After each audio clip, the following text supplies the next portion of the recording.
in this, we will be talking about the Shakespearean drama.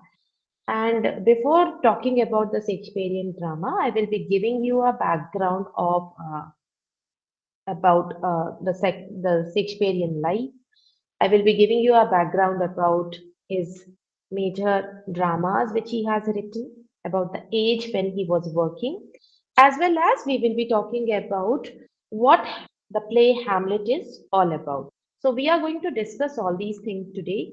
So before starting my lecture, I would just like to share my slides. So then I will start my lecture. Please do let me know once the slides are visible to you.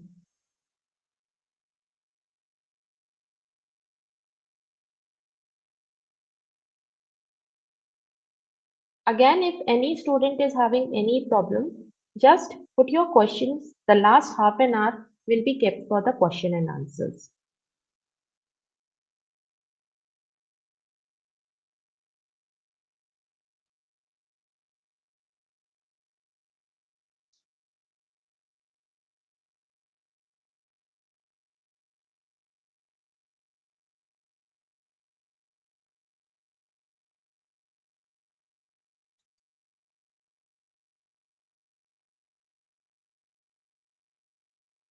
So is the screen visible to you?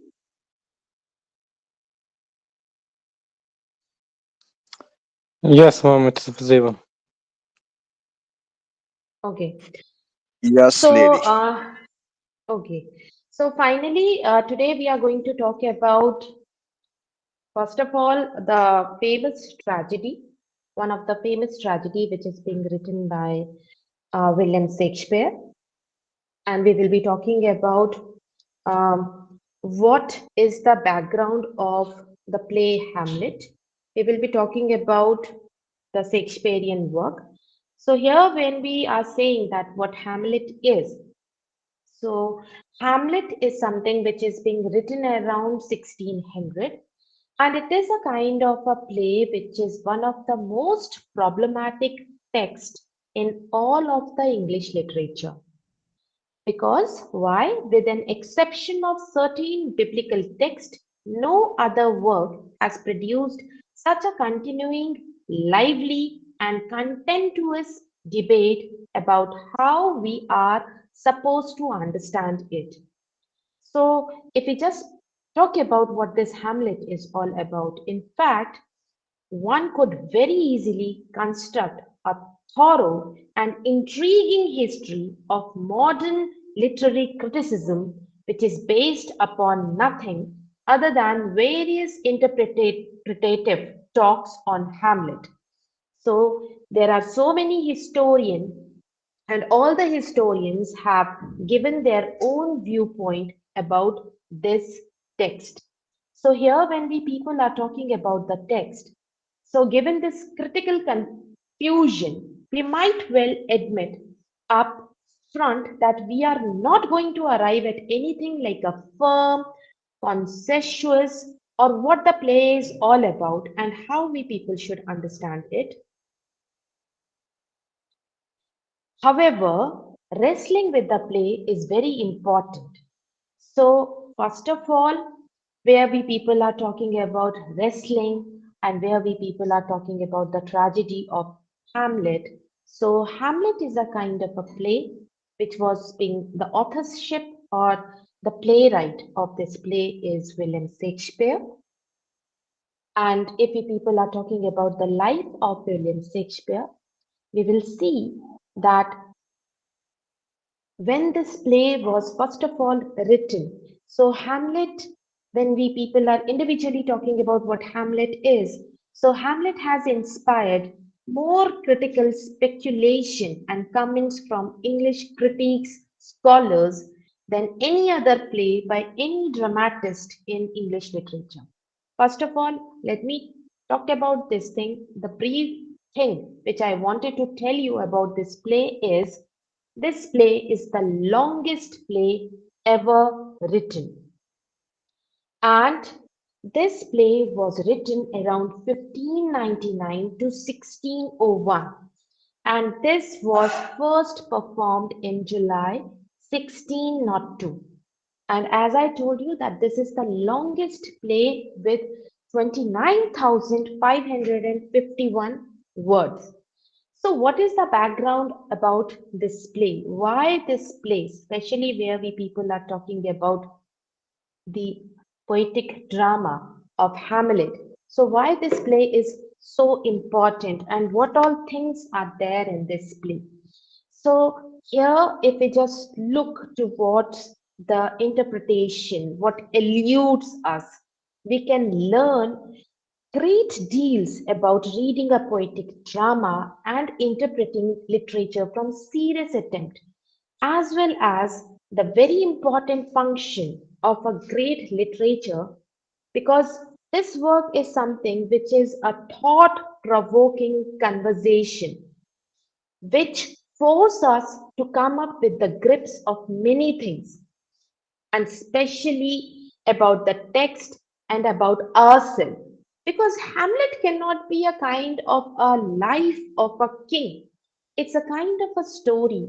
It's not a story about a prince. It's not a story about a prince of Denmark. It's a kind of a story about any common man. It's a kind of a story about you. It's a kind of a story about me. Because in our life, there are so many difficulties we wrestle with. There are so many targets. And sometimes what happens?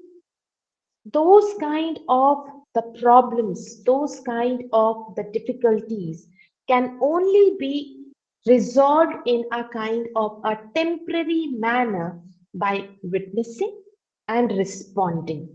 So here where we people are talking about the play Hamlet. So Hamlet is something which is much about ambiguity and uncertainty about many key elements, because where we people are talking about the play Hamlet, it offers a director a great deal of creative scope and hence a variety in production of a play unmatched in all of the Shakespeare, perhaps in a tragic drama. Because where we people are talking about the Hamlet. So Hamlet was a play which was being written during the time period of Elizabethan age. And since we have already completed one play, that is Dr. Faustus, and that Dr. Faustus is something again which talks about the Renaissance man. And where we people are talking about the Renaissance age, and if we are talking about the brief history that what was happening during that time period when Shakespeare was writing this play Hamlet during the Elizabethan age, Queen Elizabeth can be considered as number one, the first virgin queen of England. Then Queen Elizabeth, during the Elizabethan era, she had a kind of a likening towards the Greek theatre, towards the culture. So there were so many kind of the interpretation, there were so many kind of the rewritings of the play which were there in the Greek drama. Because where we people are talking about the play Hamlet. So Hamlet has often found us to have acquired a life of its own outside the context of the play. And the play has become a cultural icon of our time. Because where we people are talking about the Hamlet, it has a kind of a command on instant recognition, such as moments, images, lines, words, just like Hamlet does. A work of such a value, it gives a kind of a meaning and a complexity as Hamlet must have studied, therefore, in context to the professional knowledge that scholarship have several centuries have provided us. So that is why where we people are talking about the play Hamlet.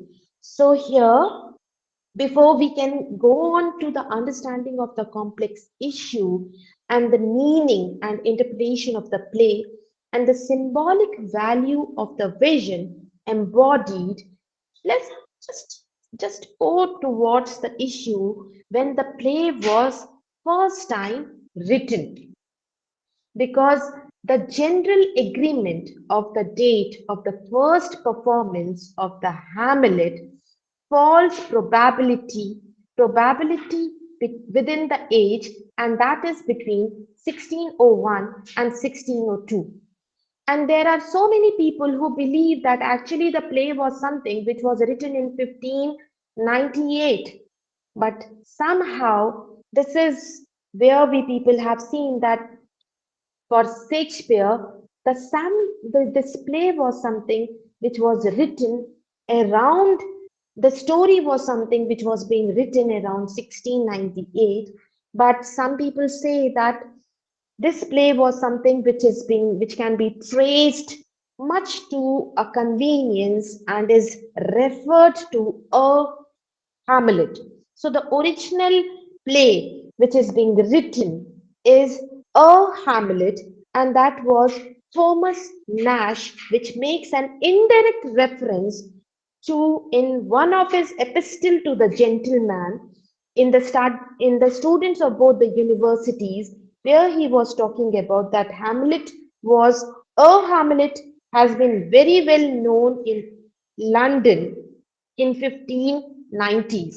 And as we people are aware of Shakespeare, so Shakespeare has taken so many source, so many inspiration, and what he has done, he has rewritten that play and he has reproduced that play in his own. So here, a Hamlet itself owes origin to a kind of a Scandinavian folk tales, focusing on the essentials of a Hamlet story, which acquires the literary form of hands of a Danish historian, and the version of the Hamlet stories appears in the histories, and that is something which was written in the Anglo-Saxon period, that was around 1530 to 1583. And the authorship is something which we do not know, but it is being believed that it was belonged to D. Belfast, who has constructed, and Shakespeare was the one who has reconstructed this play. So here, where we people are talking about the play. So the background of the play is something which can be considered that the setting is something which is there in the Denmark, and the time period is the medieval time period. So if we just say that what is the source of difficulty with this play? So we can begin by the acknowledgement that Hamlet can be considered as one of the revenge play. As I told you earlier, where we people are talking about Hamlet. So Hamlet is not, it cannot be considered as a kind of a story, that story which can be considered as a story of a prince, but that is a kind of a story which can be a story of you and me. Here, where we people are saying that what actually in this kind of an introductory lecture, first of all, I would like to discuss three things. First of all, I would like to outline what is the problem in this play, the major source of disagreement. Second, I would like to review some important attempts to resolve the initial problem. And third, I would like to outline four of the main issues raised by the play. So if we just look towards the history, so Hamlet is something which so many kind of critiques, they claim it as most powerful and influential tragedies in English language. So what is the source of this kind of a difficulty of the play? So we can begin it by acknowledging that Hamlet can be considered as it is a revenge play. And the story is something which is based upon the need to avenge a murder in a family or killing of a close friend. So here what has happened? Someone has been killed and justice has been kept silent. So, someone close to a victim, that means usually it can be a kind of a blood relative, feels the urgent need to do something about unpunished crime. So here, what is a kind of a revenge play? So revenge play, the basic theme, yeah, the basic background of a revenge play is that here there is a kind of an avenger, and that avenger, because the justice which was being given to that person, he was not satisfied with that justice. So he thinks that I will give justice as my own. So that is what we people have seen, that since the villain is someone who is not being, who has committed a crime, but still he is not being given a kind of a proper punishment. And then we are talking about a typical revenge plot, that there is no authority to appeal to it because the murderer is someone who is very, very powerful, or those in a kind of a position to act do not know about how to believe in the criminality of the original villain. So, thus, the central character has to act on his own. If any justice is to occur, his motivation is to avenge the crime, almost always deeply personal. He wishes to satisfy his urgent feeling about paying the murderer back for killing someone near or dear to him. So that is what we people have seen in a revenge story. So wherever there is a kind of a revenge story, either it is in a form of a drama or it is in a form of a novel, it typically has a formulaic plot where the avenger assumes the responsibility for dealing with the death of a relative or a friend early on, spend much of the time overcoming various obstacles like having to find the identity of a killer or dealing with the barriers with the avenger and the killer, a process which can involve a great deal of excitement and violence of all sorts. And finally, the drama concludes by carrying out the mission, a culmination which requires a personal action. And that personal action is basically, it is very face to face. So if there is a kind of a revenge, that must be carried out in an appropriate manner. So the avenger doesn't seek the revenge very directly. He doesn't get the opportunity very directly. It's not a kind of a direct manner.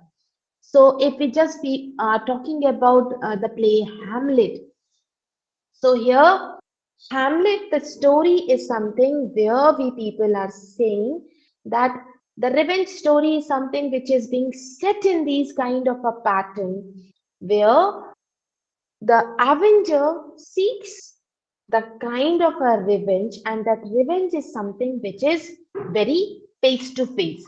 And this was a kind of a formula which is very, very old. It is very, very popular. And if we are saying it can be considered as a staple of a classical Greek theatre, which was very, very common in Elizabethan drama before Shakespeare, and it characterizes enormous number of Western movies and detective fictions among other genres. So there is nothing new about that in this play. So if we just look towards the history of the revenge stories, so what we people have seen, revenge stories always follow a kind of a pattern. There is a kind of a death wish, and death wish is something which is very, very popular. Or the playwright knows, like we can give you a kind of an example of Aeschylus, and the play which he has written is Orestria. So here what we have seen, there is a kind of a revenge, and revenge is something we all know, that is deep down understand with respond to imaginatively.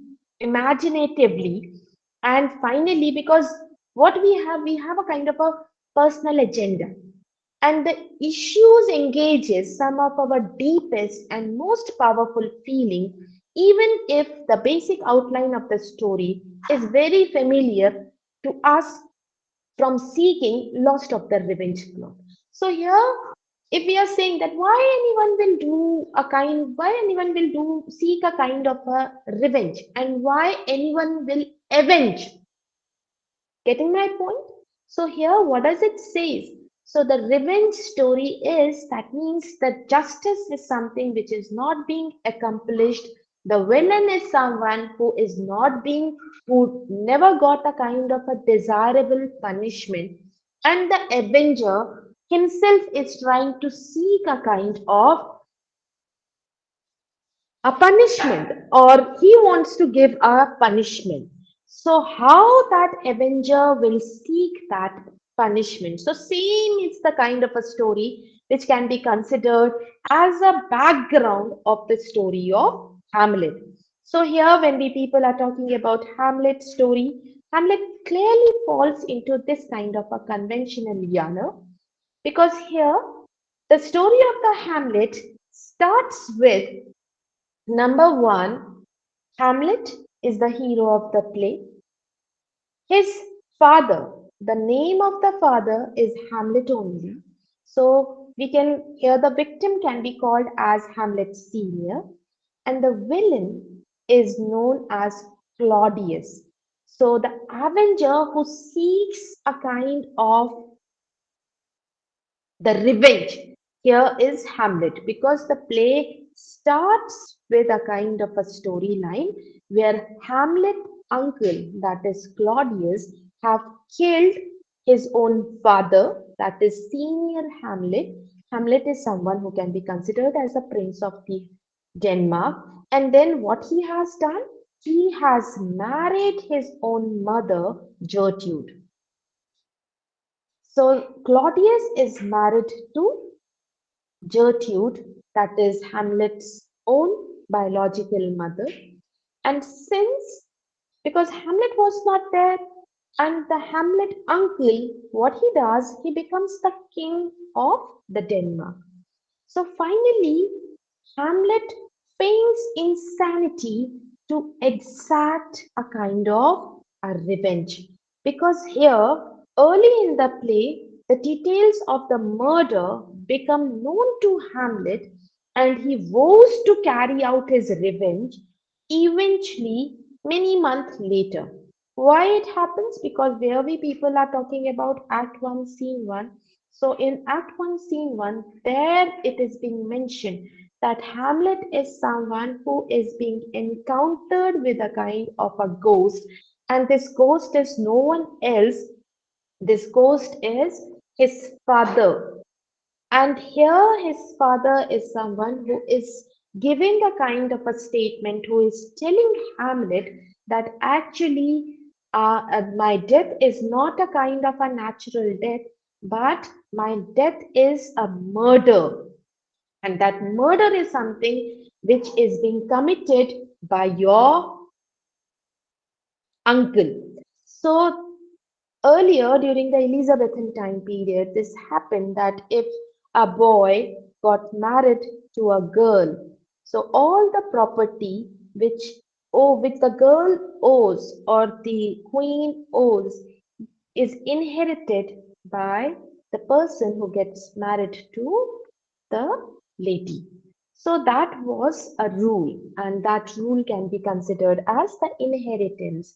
So since Hamlet's father was slaughtered, he was being murdered, so automatically Hamlet's mother married to his own uncle.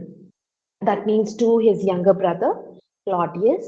And here There is a kind of an appearance of a ghost which tells that my death is something which cannot be considered as a normal death, but that means Hamlet should take a kind of a revenge. So here there is a kind of an action. So the action comes to very close. The major question which arises over there and the main focus is much of the critical interpretation of Hamlet. That means we know that Hamlet father appeared in front of in a form of a ghost. So if he appeared in a form of a ghost, so and he hinted Hamlet that I am being murdered, why Hamlet delay for so long? Number one. Number two, why doesn't he carry out the act? Because as he was aware that his father is someone who is being killed, who is being murdered. Why didn't he went and why didn't he killed that king instantaneously? And here, if you just look towards the Hamlet, the picture shows the Prince Hamlet character. Hamlet is someone who can be considered as he was 30 years of age, and he's the son of Queen Gertrude and the late King Hamlet, which I was calling as the senior Hamlet. And if we are just saying that who this Hamlet is the nephew of the present king Claudius. So why? Why so much delay? So the one answer can be because the main authority, because since Gertrude got married to Claudius, so Claudius is the king of Denmark. So Hamlet doesn't have any kind of a power. So where we are talking about the king. So this is what we people have seen during the medieval time period, during the time of the Renaissance. So here, if we just look towards the text, or if we just go back to the history of the English literature, earlier it was being believed that God is the one who has created human beings. God is the one who has created life. And the Renaissance throws a kind of a question on the existence of the God. Because here, Renaissance questions, and that is what I was talking about in my earlier lecture, where I was dealing with Dr. Faustus. In Dr. Faustus, I mentioned it very, very clearly that Dr. Faustus, after acquiring all the knowledge from the book, what he has done, his inspiration, he was very, very attracted towards the books, and those books were the necromantics, where he wanted to go through a kind of a study, and that was his insatiable kind of a knowledge, thirst for the knowledge. He wanted to know everything. So this can be considered as a kind of a very brief explanation of a Renaissance man. That means here the Renaissance man can be considered as the center of the earth, and the Renaissance man is asking a kind of a question about the existence of the God as well as the existence of a man. During that time period, there were so many discoveries where we people can say about the Vasco da Gama. Science was something which was being inventing. New discoveries were being made. There was a kind of a question where we people can say that the question whether the earlier it was being believed that the earth was flat, then finally they came to a kind of an answer that earth is not flat, it is actually round. If technically during this kind of an age we will ask, so then we will come to a kind of an answer that actually earth is spherical in shape. So here, with the kind of a Hamlet, why he is so much delaying in avenging when he knows in the very first act, if we read the play, please, I want to make it sure before I continue my lecture, I need that all the students should have a kind of a background study, background knowledge of the play, the story which we people are talking about. I'm not going to discuss the story in detail. I'm just going to talk about the excerpts, the main points about the story. So here the act 1 is something which talks about the revenge and because of the murder, and but there is a kind of a delay. So here where there was a kind of an authority.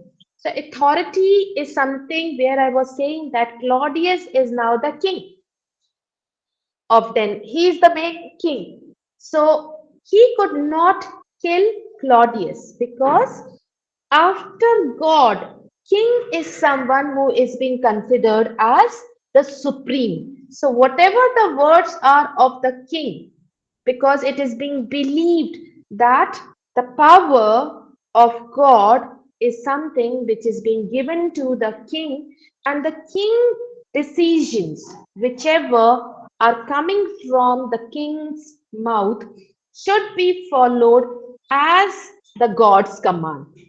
So that was that time period, and there was a kind of a question that Hamlet was not able to seek a kind of a revenge during that time.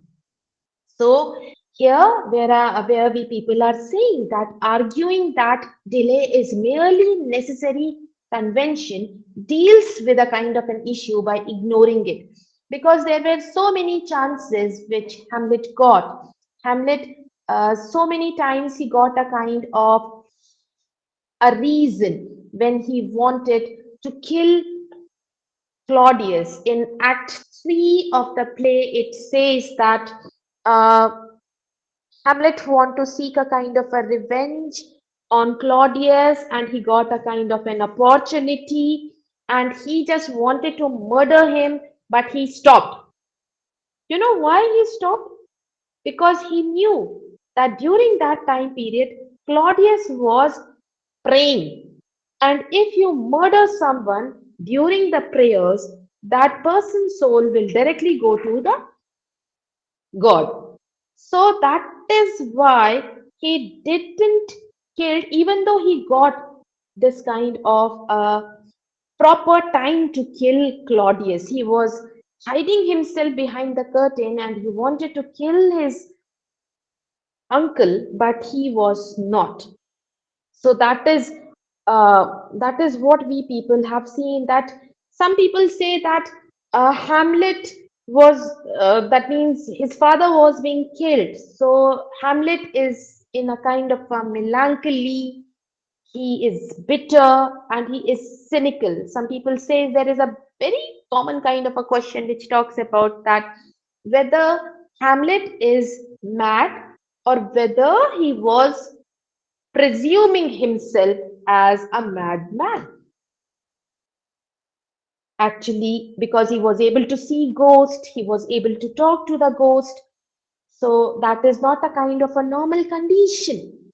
So that is there where so many that has so many critiques have concentrated on that kind of a question, because here where we people are saying that what is happening inside the Hamlet delay is impossible when Hamlet himself is constantly calling attention. He worries about all his procrastination all the time. And that is continuously the ghost has to remind him of the task at hand. So, in other words, the delay is an issue repeatedly raised by the play itself. It cannot be simply be conjured out of the existence. In addition, although we do not know what is the exact time to frame of the play, but it seems that long time goes by between the opening act and conclusion. What do you think? With where we people are saying the famous critique of Shakespeare plays is Dr. Samuel Johnson. And Samuel Johnson he has gone through all the studies, he has studied Shakespearean play in a very deep kind of a manner, where he is saying that even in one of his criticisms, Samuel Johnson is saying that sometimes uh, Dr. Johnson calls it Shakespeare's most amusing play, which he meant that it was funny, but not it always held our attention with speed and varieties. Because here we people have seen that Hamlet could have gone back, Hamlet could sail away, and since he was not there in the funeral of the Hamlet senior and in the play within the play, that is now twice 2 months in the funeral is on. So that are certain kind of the setbacks which we people have seen. So that is there. On the other hand, he is someone who is full of hatred for his uncle's scheming and disgust for his mother sexuality because he was not able to accept that why there was a kind of a question which was there inside his mind that why his mother remarried, why she got married to his uncle. So that is again there is there. So if we just see, we there are so many kind of the quotations which Hamlet says, and there is a kind of like vengeance is mine, I will repay, saith the god. So that is what we have seen that even though revenge focused literature during the Renaissance was very popular, but general attitude to the revenge is one of the disapproval. And that is what was the disapproval source? That means the Christian ethics disapproved vengeance as a personal principle. They believed that it is God who is watching everything. So that is there. So here we have seen that there are so many facts of the play. Hamlet has ready access to Claudius. He even meets him in an unguarded moment. But that means, as I was telling you during the prayer, and there is no suggestion from the Hamlet himself that there is any such external difficulty. So, what he could do, he could have killed that person during that time, but he never wanted. On the other hand, if we just see in this connection, we should know that this play has two other revengers also.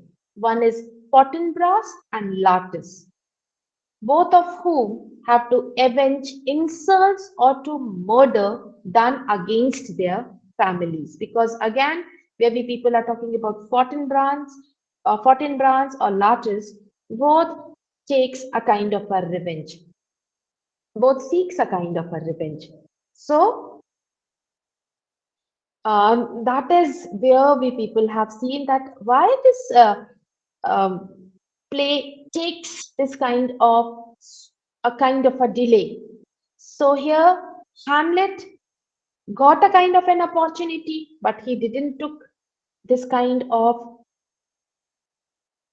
um, the advantage of that difficulty. And as if to underscore the point, when Laertes returned to avenge his father, he has no trouble in confronting Claudius instantly in a situation where he might easily have killed him. Even if Laertes can so quickly put Claudius' life, why cannot Hamlet do the same? So there are so many kind of the turning points which we people have seen, and this play is someone which can be considered as a very brief. There are some critics who have said that some have maintained that Hamlet is covered, and that is his delay in the manifestation of fear of getting hurt. That is why we can say that sometimes he is indecisive and hesitant, but all the time prone to rash and impulsive acts. Because this is what we people have seen. This seems inherently unlikely. He is capable of very decisive action. Because if we just see as killing of Polonius, the confrontation of the ghost or a duel scene, So I think we can safely lay it suggest to rest. There are so many occasions when Hamlet reveals a spontaneous and active courage, even in the eyes of his companion. But if we people just look about uh, certain medically minded interpreters have suggested Hamlet's problem is physical, perhaps an axis of adipose tissue around the heart, because some people say that there are certain kind of the reference in the text that he is having trouble in breathing. Or some people say that he's just mad. So such kind of a suggestion do not think to resolve our desire to understand this character. If he is clinically abnormal, then so far as I am concerned, he is of a very little interest. Because if he is mad, then definitely he is going to do these kind of actions. But actually, his madness is something which was supposed to be questioned. Why he behaves. One of the chief attraction of this play is the quality of Hamlet's intelligence. And those intelligence comes from so many kind of the that means that so many kinds of soliloquies and his verbal dexterity and so on. So that then simply writing him of a bit of a mental fret is inherently unsatisfactory. We are tempted to see as many as there is something strange or significant about Hamlet's emotional state, then we need to explore that further. Rather, we are just writing him off as crazy or sick. So the task to find some of his emotional coherence in his thought and action, some illuminating insight into his behavior, that is something that gasps our knowledge.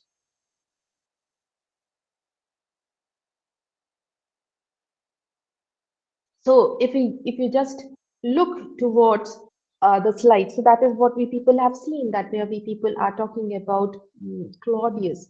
So Claudius is someone now, he is not, he is the king of the Denmark and he is Hamlet's uncle and he is the one who wanted to kill the king in order to become a king. Because the life of a king, as we people have seen, that everyone wanted to ascend the throne. And that is what we people have seen, that just because in order to acquire a kind of a position or power, the people see that they killed their own blood relatives. So that is what we have seen. And here, if we just look, so he is the main antagonist and he is the main villain because he is very, very calculative and he is very, very ambitious politician. So that is where we have seen. On the other hand, if I just say, in my view, the realm of serious possibilities begin with a claim that Hamlet has a great trouble in carrying out his revenge because he is too good for his word and he is too sensitive, too poetical, and too finely attuned to difficulties of life. He is too philosophical, speculative, and he is too finely poetical. Because there is a kind, because if we just say there is a kind of an example, like for example, this line of a criticism has often been offered by the people who feel themselves rather finely gifted to fit a rough or a tumble of a modern world, like Coleridge. There is a famous example of this line of interpretation that comes from Goethe, that is, Shakespeare meant to represent the effect of great action laid upon the souls unfit for the performance of it. A lovely, pure, noble, most moral nature without strength of nerve which forms a hero sink beneath the burden. So that is what we people have seen. Because here there is a kind of an interpretation that links Hamlet's inability to act with his sense that the word is simply too brutal, meaningless, and chaotic to justify any active intervention of human affairs. So that can be considered as one of the major reasons. And that is why he was not able to take a kind of a revenge on proper time. So here we have seen that this is Gertrude, who is the queen of Denmark, and she is Hamlet's mother. She is married to King Claudius, and that is what we have seen, that she prefers her social status over moral obligation. So that is where we people see. So if we just look towards the play, that is the structure of the play, and this is which it says that this is the ghost who appears, and that is something which can be considered that the typical structure of the play can be viewed in five parts. The first structure of a revenge play, that is exposition, that is usually by the ghost, and exposition is something which is followed by an anticipation, and that is anticipation with an elaborate plan for carrying out a revenge is something which is being prepared. So here, the central and the most dramatic part of the structure of a revenge play can be used to be the confrontation in which the avenger and intended victim come face to face. And that is what we people have seen in this play. So here, if we just see the play, even the play Hamlet opens with the officers guarding the royal palace who are terrified with an appearance of a ghost. We cannot say that it is only Hamlet who sees the ghost. That means the ghost is something which is visible to the other people also. So we cannot entirely say that actually Hamlet is someone who is mad. But Hamlet is someone who is seeking a kind of a revenge. So that is what is the basic baseline of the play. On the other hand, there nor will the ghost confide the reason of his appearance in Horatio, who joins the guards on the third night, but he speaks to Hamlet, and this is what it says. It says, "List, list, O list, if thou didst ever thy dear father love, revenge this foul and most unnatural murder." Murder, most foul, as in the best it is, but this most foul, strange, and unnatural, O horrible, most horrible. If thou hast nature, in thee bear it not, let not the royal bed of Denmark bell, adieu, adieu, remember me. So the lines which I was just mentioning in front of you is something which is being taken from Act 1, Scene 5, and that is the line number 24 and 26. So here Hamlet is horrified to learn through these kind of the statement. He is horrified to learn that the murderer is Claudius, who has seduced his wife and poured the poison in his ears as he slept. So that is a kind of a reason while his father was sleeping, then someone has poured the poison, and Hamlet promises to carry out his obligation as a son and avenge his father's death. But many weeks pass, but no action is taken place.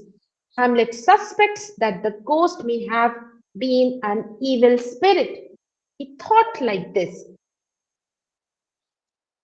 But chiefly, he does not relish the role of an avenger. He needs to make sure that Ghost did give him facts. The ascertain of the truth, he feigns madness and confound his enemy, but brings him no closer to the certainty of the truth. So that kind of a madness which he pretends can be considered as a feigning madness, through which he just wanted to hint all his enemies, and he just wanted to go towards the center of the truth.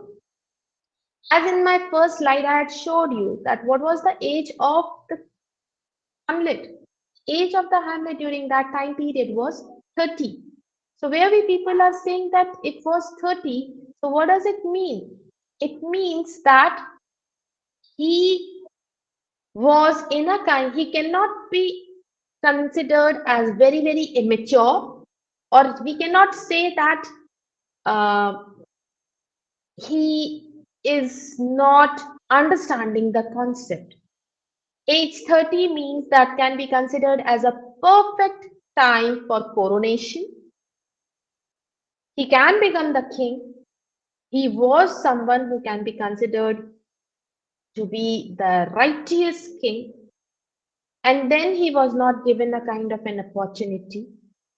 So, and finally, he sees the ghost in front of him, confronting the murder. He doesn't believe the ghost because he wanted to know what is the original reason behind the death of his father. So here, if we are just seeing that, if we just look towards the delay of the Hamlet, so here we have seen that his situation that is something which turns an intelligent, active, and often decisive person into some emotional paralytic. Where are we to locate some difficulty of the Hamlet is constantly acknowledging. And during the course of the time, we come to so many kind of the answers. Because one of the very obvious feature, that means the fact of the case, that means where we can say that Hamlet is a kind of a hero, and he is that kind of a hero who is a compulsive talker. And what he does, he keeps on talking, whether we people are saying that, whether in form of his soliloquies or any other kind of his statement. Hamlet, for some critiques, has acquired a kind of a reputation of something of a philosopher, a profound thinker. But how profound are Hamlet's inner speculation? Why is delaying? Why doesn't he relish the role of an avenger? Because he needs to make sure that the ghost did give him the fact, and here what he does, he in the meanwhile, if the ghost is asking Hamlet to avenge his death, so what he does, finally he comes over there and he creates a kind of, he makes a group of actor who comes to the castle, and Hamlet decides to have them out a tragedy which contains an incident much like the murder of his old king Hamlet. So there is another thing which is very, very important over here, and that is act within an act. So they play a kind of a play, and that is the name of that play is something which can be considered as mousetrap, and that is very, very important. And here, the group of the actors, they come to the castle, and Hamlet decide to have them act out a tragedy which contains an incident much like the murder of old King Hamlet. And Hamlet hopes that to determine Claudius' guilt by the latter reaction of the play. He acts guiltily. The ghost was not an evil spirit. So he just wanted to prove this kind of a point that The ghost which arrived in front of him is someone who cannot be considered as a false or an evil ghost, but actually whatever the ghost said was right. So Hamlet hopes that, and Claudius suspects the truth is out and plan to send to the Hamlet to England. So when he comes to know about all these kind of the thing, so he seen that okay, that Hamlet want to take a kind of a revenge, so he says that Hamlet should go back to other place, and that is he should go back to England. He wanted to send him. And when the players present the enactment of the murder of the old king Hamlet, Claudius leaves the royal hold. So that is what we people have seen. And we can easily acknowledge that Elensor is not very political place, but it is something which can be considered as a very Machiavellian sense. In this court, we are in a kind of a political realm which is based on the duplicity, power, fear, and the outcome of political action that is serious. And this spirit is best exemplified in a person, and that person is someone who can be considered as Polonius. Polonius is the Lord Chamberlain of Claudius' court, and he's very pompous and fun old man. He's the father of Latus and Ophelia. So, who is this Ophelia? Ophelia is a girl who has fallen in love with Hamlet. But and Hamlet wanted to get married to Ophelia. But just because he is seeking a kind of a revenge, he doesn't pay any attention to Ophelia. So Polonius' instinctive response to any problem.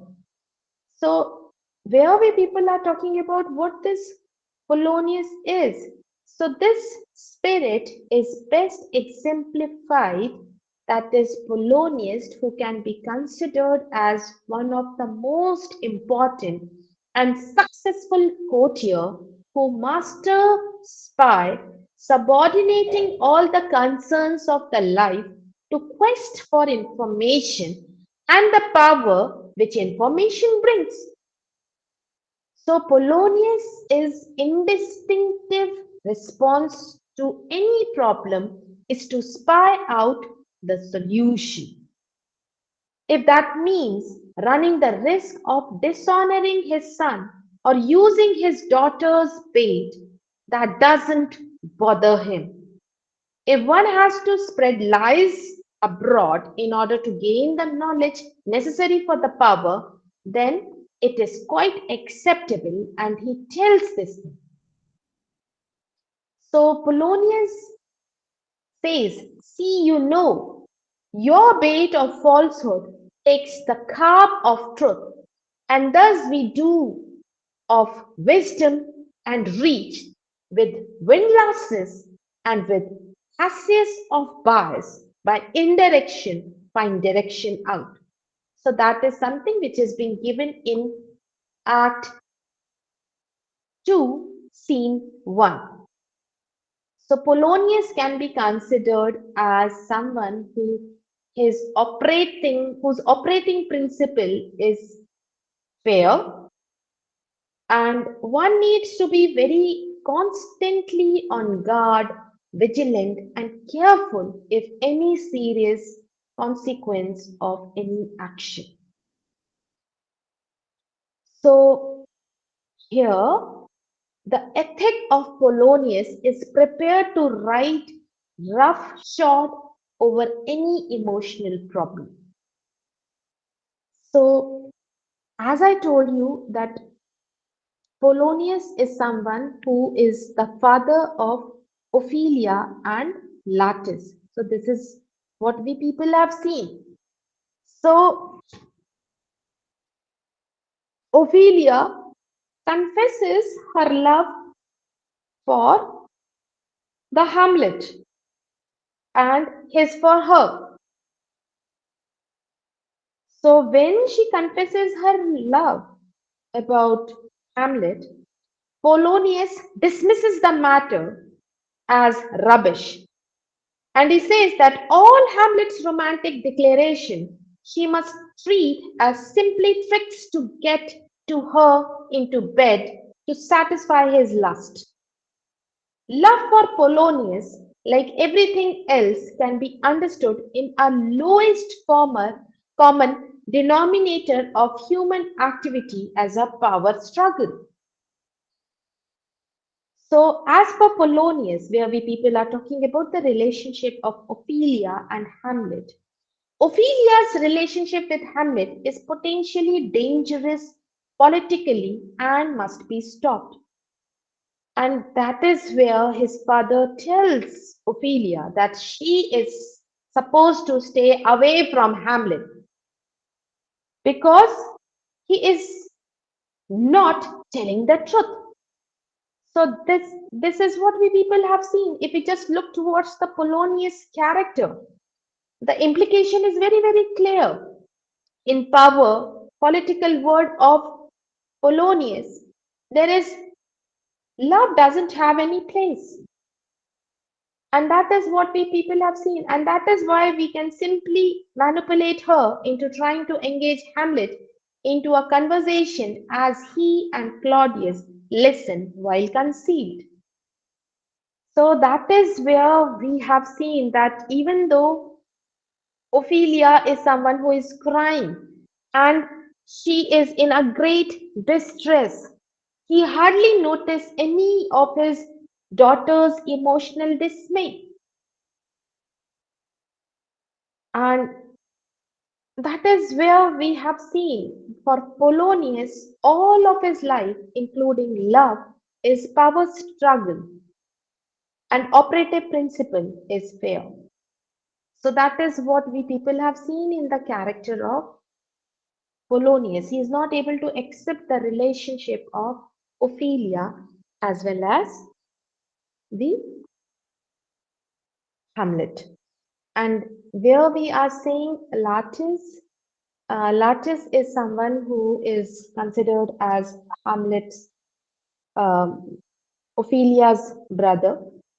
So, as I told you that there was a kind of a play within a play where they had performed a kind of a play, and the act of the play is something which can be considered as the mousetrap. And when this play was being performed, Claudius just went out. And what he does, he just takes a kind of a notice and he orders Rosencrantz and Guildenstern to take Hamlet to England and plans to have him killed. So that is where he have seen, and that was the time period. Now, once he has killed Hamlet's father, so secondly, what he's doing, he's trying to seek a kind of uh, he just murder. He's trying to plot a murder that even though he is saying that Hamlet should go back to England for further history study, in the meanwhile, he is giving instruction to Rosencrantz and Guildenstern that, and Rosencrantz and Guildenstern are the friends of Hamlet. So they are saying that in the meanwhile, Hamlet should be murdered. So that is what we people have seen. On one hand, Hamlet vacillates between the belief that the ghost was actually his father's spirit and just has cause to approach his son, and his apprehension was the evil spirit that meant to cause a trouble. So Hamlet's ambivalent thinking reflects the confused thinking of his time. So that is what the people have seen in this play.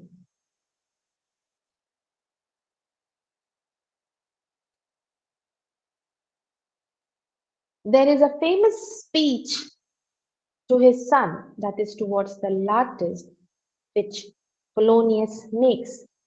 Polonius would have acquired for the some reason and reputation of being good moral advice. And that is what he says.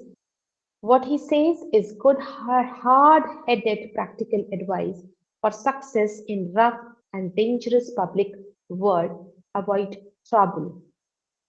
Somewhere what happens in the process where he wanted to kill Claudius, there is a kind of a murder, and that murder which is being done by Hamlet, there is a murder of Polonius.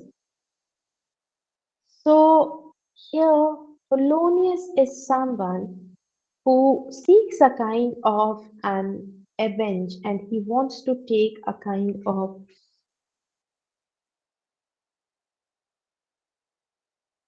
that is what we have seen, that he wanted to take a kind of avenge on his father's death. So Pilatus is someone who has spent a lot of time in France. He is very, very passionate and he is quick of action. And Latus is clearly a foil for the reflective Hamlet. So that is what we people have seen. Later on,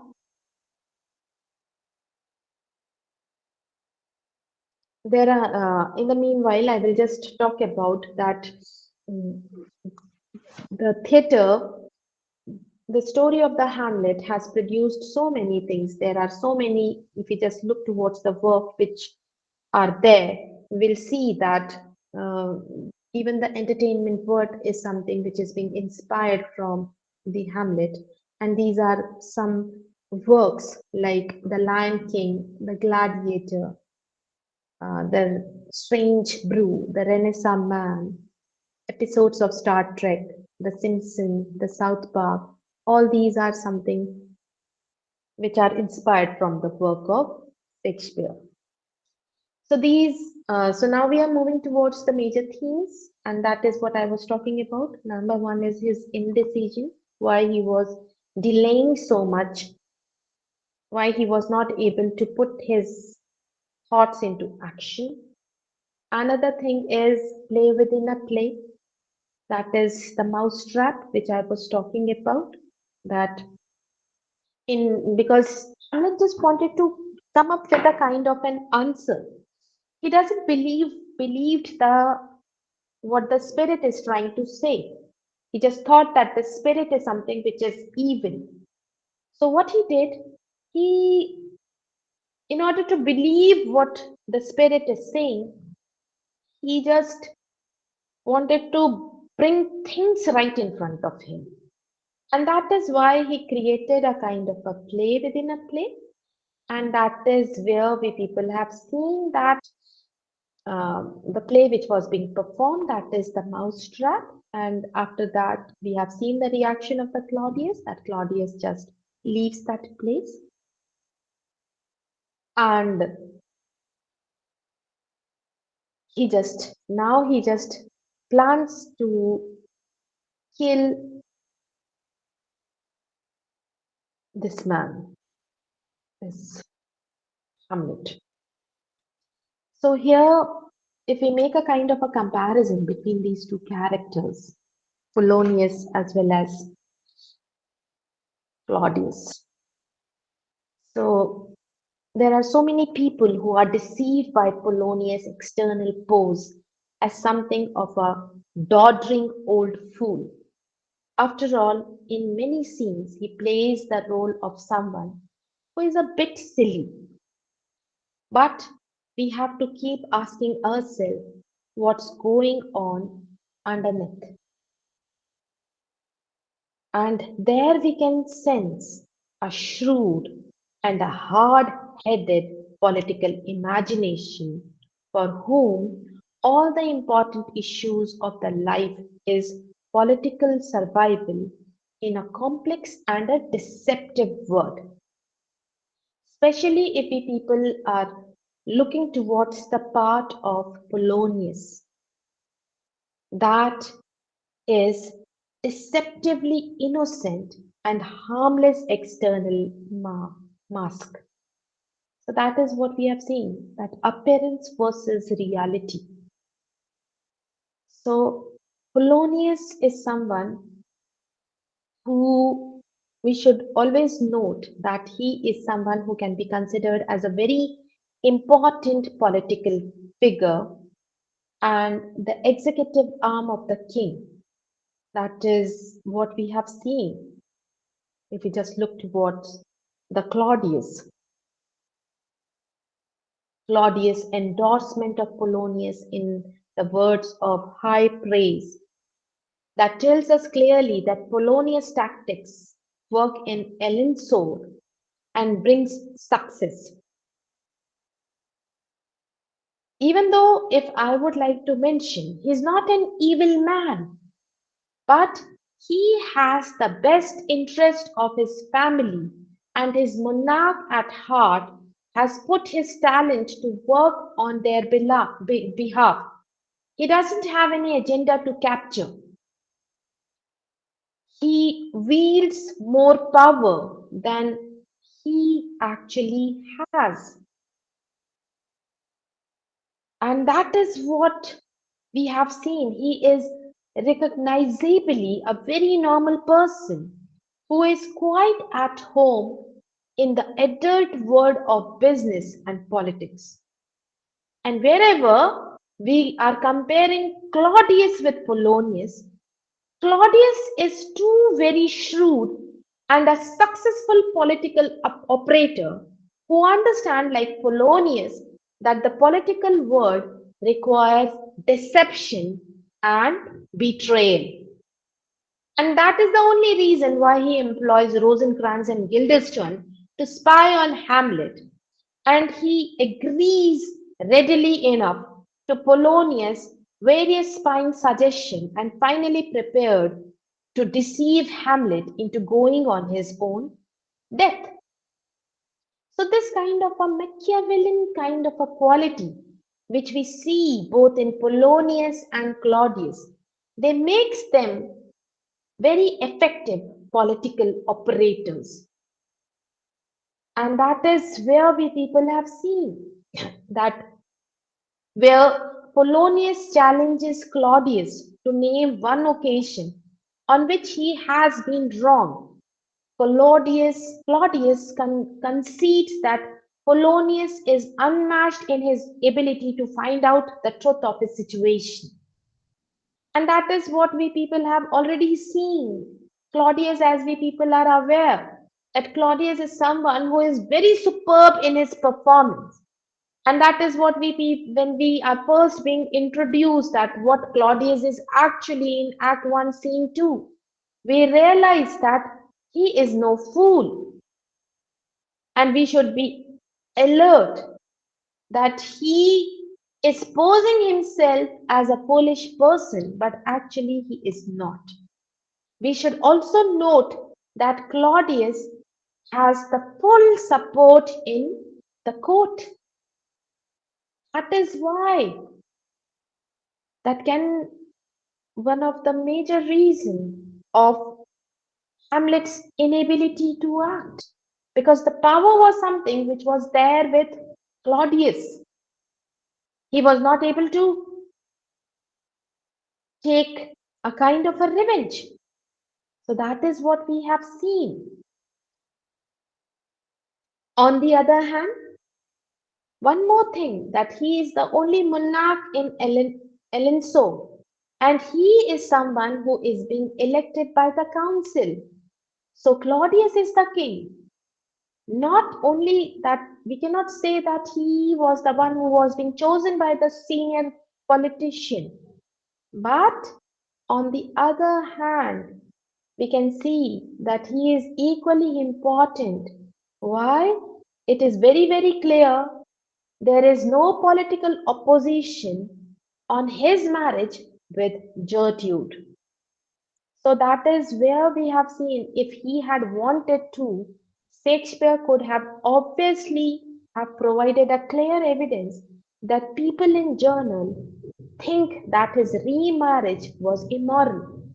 So we cannot say that whatever action was being taken by Claudius is wrong in marrying Gertrude. So the fact that there is no such suggestion is that means the kind of a remarriage is which makes it clear and which make him as a kind of an authentic person which was right for the throne. And if we just look towards the play, what is Claudius' relation with the Gertrude? Claudius does love Gertrude and respect her opinion. That is what we have seen. And he clearly has all the power, but he often involves her in the conversation and asks her advice to defend her.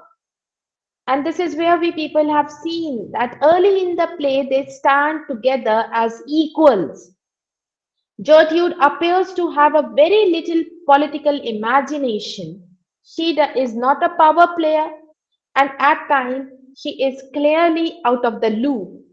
We don't get any suggestion she knows anything about the murder of her first husband. The picture is not clear. We are not knowing that whether Gertrude is aware of the kind of the fact that Claudius has murdered her husband. The fact that Claudius makes so much of her sense is one of those qualities that make Claudius in some way more sympathetic character. The way he behaves, his dependability, we witness that is there which we have seen. And one more thing, where there are so many critics who talks about the Gertrude age, especially in relation to her first husband and to the Claudius. And that is where we are very, very clear. We know that the King Hamlet was getting on his ears. His hairs were turning grey, but we have no clear sense from the text of the Gertrude age. We do not know that what was the age of Gertrude. If she has many years younger than her first husband, and Claudius is two, and if two are obviously very much in love, then the sexual tensions in the play are very different, and then Gertrude and Claudius are close in age to the old king. So that is where we have seen. And further in the play, this is where we have seen that in the play, both women die. Ophelia's death is particularly significant because she is clearly driven to it by the event over which, as a young woman, has no control. Ophelia is someone who is being governed. She has fallen in love with Hamlet, and on one hand, her father is the one who is just seriously against the marriage, and she doesn't have any control over herself, and that is the only reason where we can say that Ophelia can be considered as a victim, and especially in terms of the Hamlet himself. If we see her as an innocent young girl trying to sort out her feelings about people in a complex and a difficult world where she is constantly told what to do and how to think about various men. And there are three men in her life. One is Hamlet, second one is Polonius, and third one is Laches.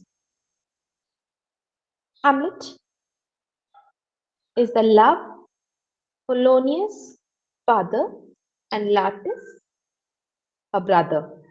And if there is some substance to the love between her and Hamlet, as Gertrude suggests, there may be very well be an explicit sexual edge of frustration which drives her into madness.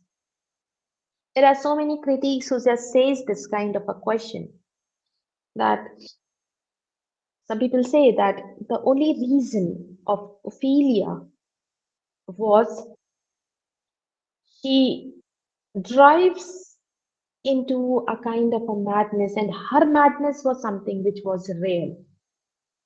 And the only thing was that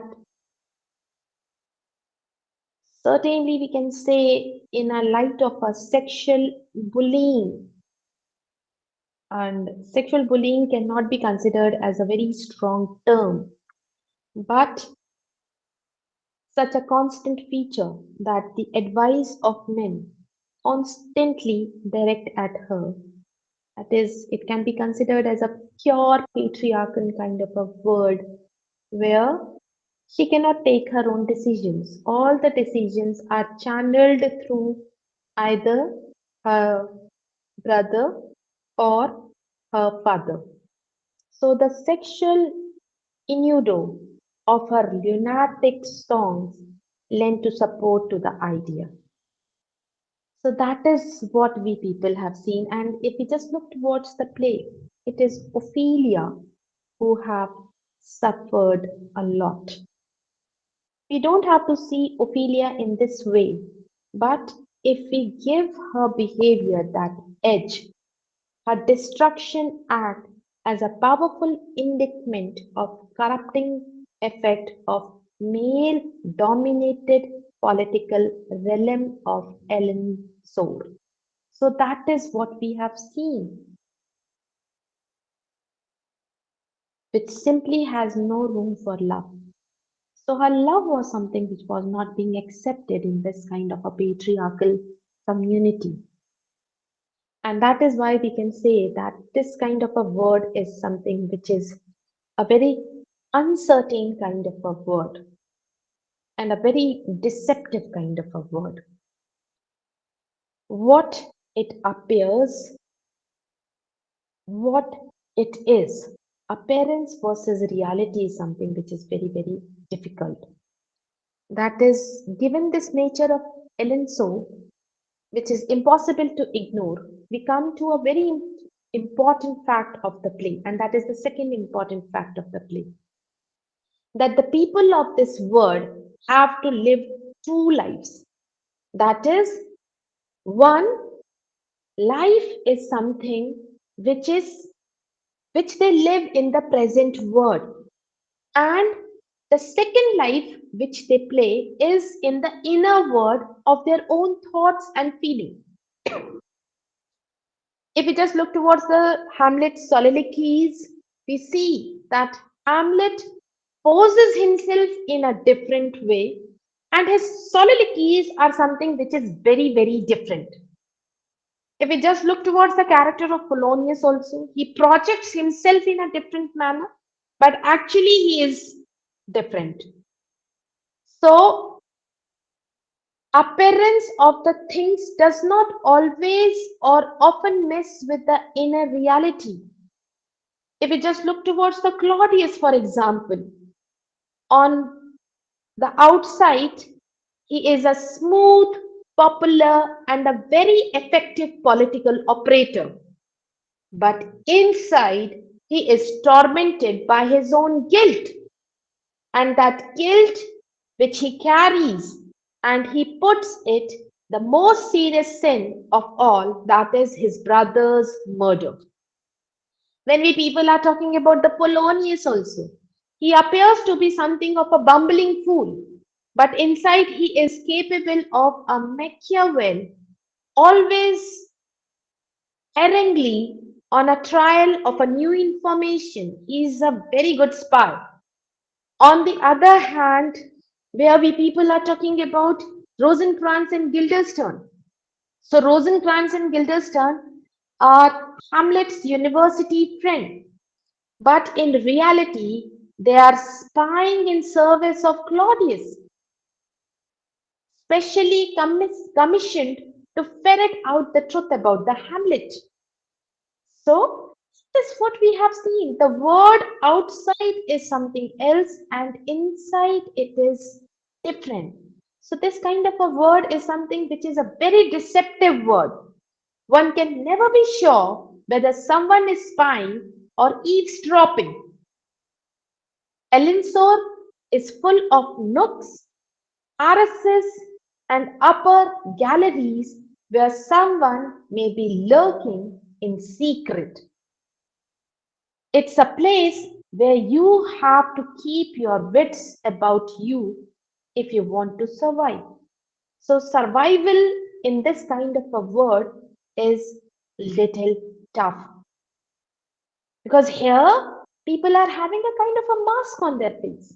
When someone is approaching you with a smile on a face, you could never be sure whether he is a friend or a foe, whether he is your friend or a enemy, whether he is saying to you what he really means or whether he's just a temporary role he is playing as a dangerous or a duplicate game.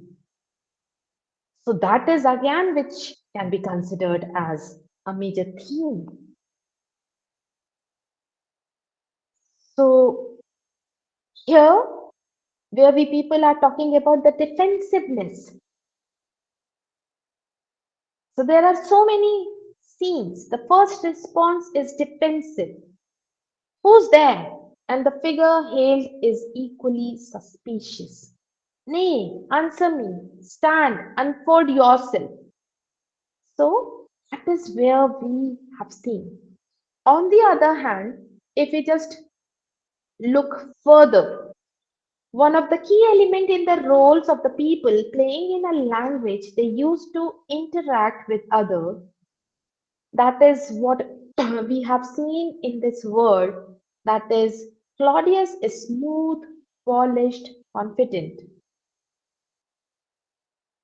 With Gertrude, he is troubled spirit in public. Polonius is frequent something of a verbal buffoon in private. He is a matter of fact and shrewd. If we just say about Hamlet also, Hamlet plays all sorts of roles, shifting gears from one scene to the next, using language as a survival tool to keep the people he interact with off guard, puzzled, and even defensive. That is the only reason why in reading Hamlet we have to be very careful about immediately believing what people say to each other, what may not be telling the truth. So that is what we people have seen in this play. On the other hand, where we people are talking about Hamlet's relationship with the Ellen Sword. So here Hamlet himself is very, very alienated. He feels very alienated. He physically and emotionally refuses to take part in the proceeding and generally acknowledge to others that he is profoundly dissatisfied with the court.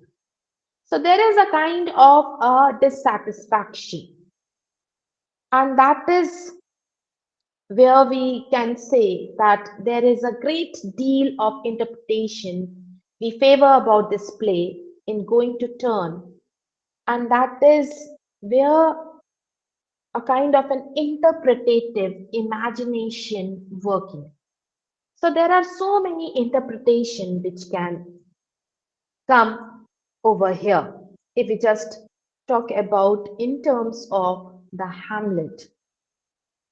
And that is where we people say, or that is where we people talk that mm, Hamlet is someone who can be considered as he is estranged in what is going on in Elensor, and that is the source of his problem. And that is where we have seen that it is something which can be considered as a corrupt kind of a place. There is a political intrigue, and it is recognizably normal adult word, but it doesn't possess some important worth. So that is again which we people have seen in this play. On the other hand, in exploring, we might like to consider, for example, Hamlet is a multiple killer who has taken 7 lives. If we just look how many lives he has taken, he kills without any compunction. A response even surprises even Horatio. That is where we have seen where Hamlet's cruelty to Ophelia, to Rosencrantz and Guildenstern, even to Gertrude, the expression of sensibility corrupted by his own inadequate feeling. His disgust for a female sexuality, for example, it would stem from a basic immaturity rather than a sense of a betrayal.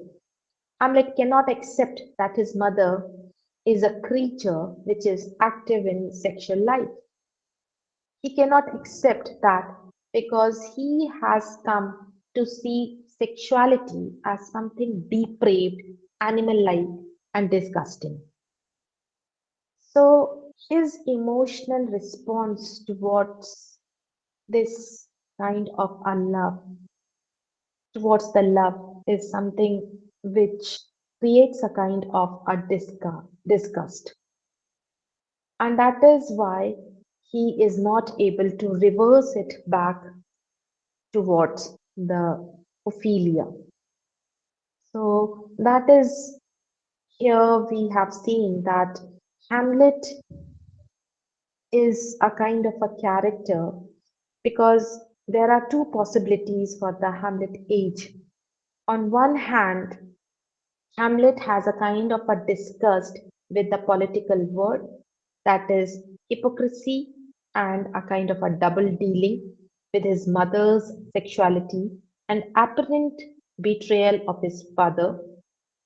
And on the second hand, he might seem to the overreaction about which he would accept someone that the stage of a life have reached to a more mature understanding. So it raises so many kind of the question. And on the other hand, where we people are talking about Gertrude, even though the character of the Gertrude also is there in such a kind of a similar situation. She is someone who is genuinely in love with Hamlet as well as in Claudius. But the two men in her life are on a downward spiral, and so is she. Life is too much for her, and she seems to want something which is very basic, and that is a happy family. But life is denying to her, no matter how much time she is trying. Here, if we just look towards the character of Ophelia and Gertrude, what these two girls have done, what these two ladies have done. In this play, it doesn't matter how people try to deal with them, they all fail. Whether they embrace the condition of Elenso, like Polonius, and seek to operate by a Machiavellian principles of the political world, or seek for love, like Ophelia or Gertrude, or try to find someone intellectual understanding of things, like Hamlet, life, it defeats all of them.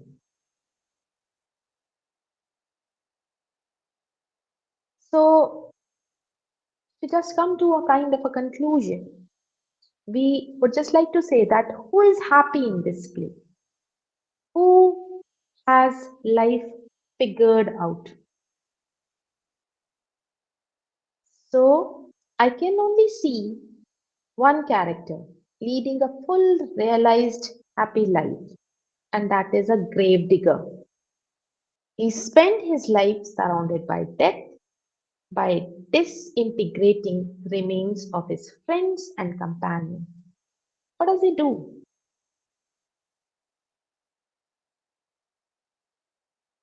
And this grave digger is someone who is humorous, by contrast, is affirming and transforming something playful, healthy, and creative. This is what we have seen. The end is something which talks about that Fortinbras is someone who takes over the Elenso at the end of the play. So, what has been resolved?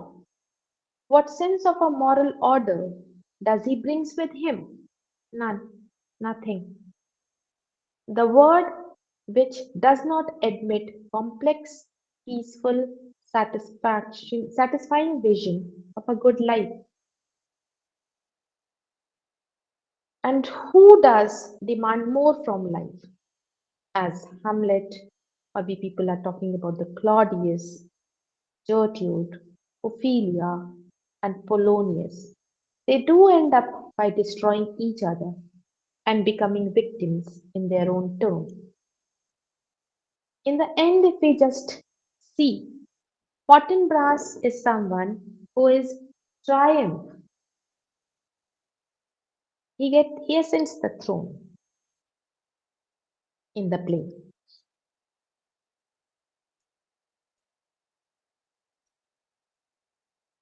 So here, if we just look towards how we are going to study the play, what are the major themes, we have seen that Hamlet is something which can be studied in a form of a tragedy, and that is where we identify Hamlet as a tragic hero as per the definition which is being given in the play itself, that is as um, defined by Aristotle. So, on one hand, if you just go through the questions, what are the questions which can be asked if we just talk about this play? So, that is the primary focus of the play, that is the thematic burden lies on interpreting Hamlet as a revenge play. There are so many reasons where we can categorize Hamlet as a revenge play. On the other hand, there can be a kind of a question which can comment on the nature and significance of ethics of revenge in Hamlet. That is, how does the various character in the play respond to the issue of revenge? The third question which can be asked, that is, what do you suggest from yourself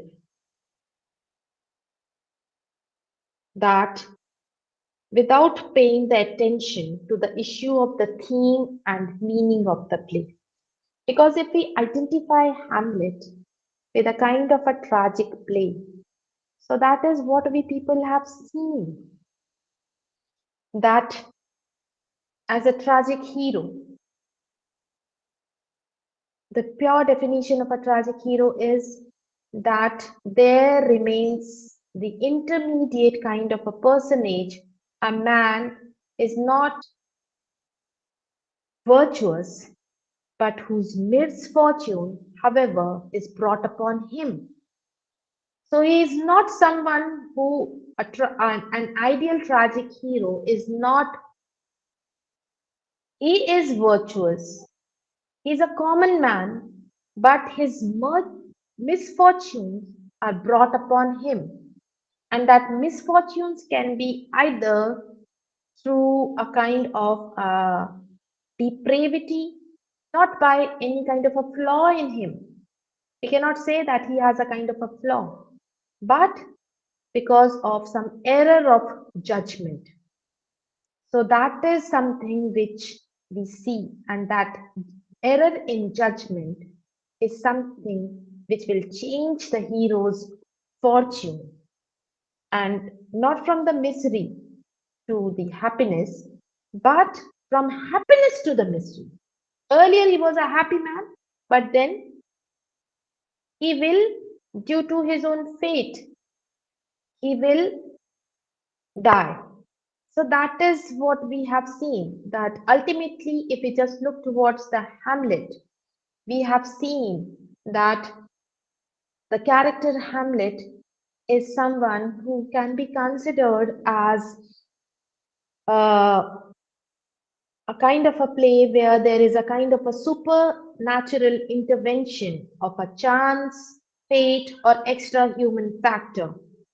So that is where we can say the fate or a destiny is something which is written in such a kind of a manner that the protagonist becomes responsible for his own tragic flaw, for his own misfortunes.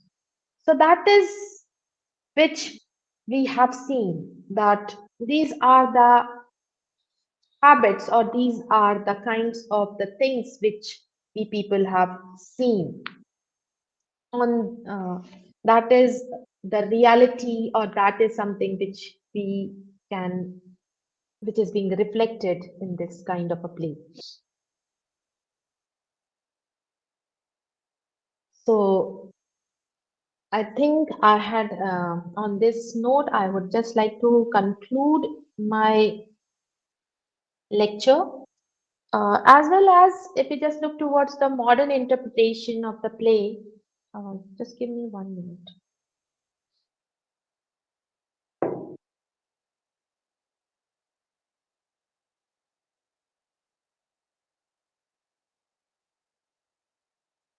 Okay, so now if we just look towards the modern interpretation of the play, so here what we have seen, we have seen that there are so many important things. That is where we people can say that the ghost and that is something which, and now also, if we just look towards the postmodern perspective of the play, we will see that the play opens with so many kind of the thing. The play can be read in a form of a revenge tragedy, which is being inspired from the Senecan tragedy, where the hero is someone who seeks a kind of a revenge. Why he want to avenge? The screen is invisible. Am I audible? Am I audible to everyone? Yes, mom. Yeah. Yes. Okay. Yes, Yes. lady. I had stopped sharing the screen. I had stopped sharing the screen. So that is what we people have done. So here the appearance of the ghost, especially where we people are talking about, it has a kind of a factor where we people can Lady, say that screen Hamlet is can be not considered visible. the screen. Which screen is not visible? I had stopped sharing the screen. So it's done.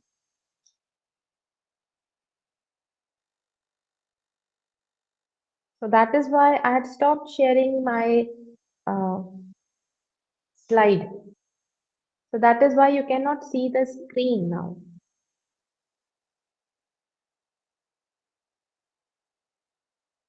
Okay, lady.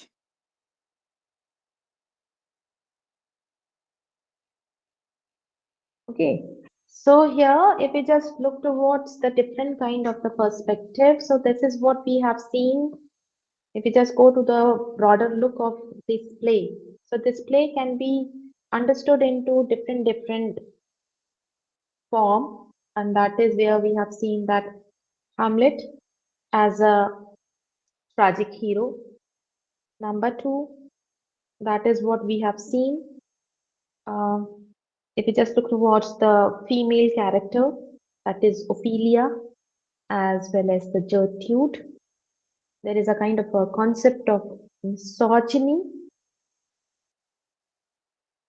Then this play also lay a kind of an outline towards a religious notion. That is what we have seen. even though apart from that, we have gone through one more thing, that is this play also puts a kind of a question on the existence of Hamlet's madness is real or fake, why Hamlet can be considered as a revenge play.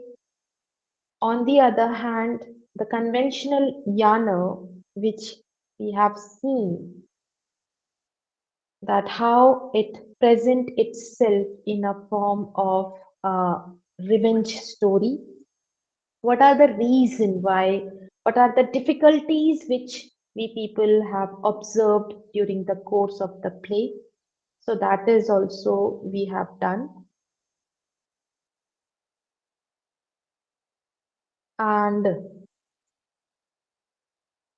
if we take in display, there are so many kind of the pictures, there are so many kind of the theater in a form of a theater, there are so many movies which are being made.